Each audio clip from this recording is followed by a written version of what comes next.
Salam sejahtera dan selamat petang. Melalui video ni saya akan menunjukkan bagaimana menggunakan Google Meet dalam PDPC cikgu. Untuk menggunakan Google Meet, cikgu perlu ada akaun G Suite, iaitu akaun ID MOE. Okey, langkah pertama, cikgu perlu login ke dalam Google. Cikgu sign in akaun Gmail cikgu. Kita perlu menggunakan ID MOE untuk menjalankan Google Meet sebab ID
kelas cikgu dan cikgu boleh share dengan murid.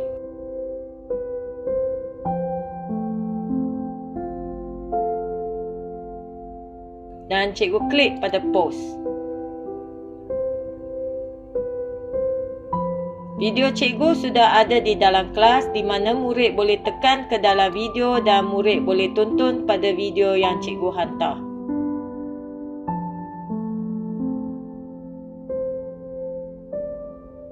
Untuk menempa kelas tutorial pada masa yang akan datang, cikgu boleh pilih schedule a meeting. Cikgu tekan pada 9 titik. Cikgu pergi ke kalender untuk membuat schedule.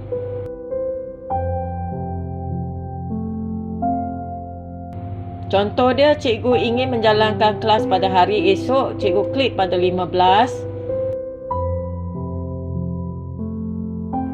Dan cikgu tuliskan class title.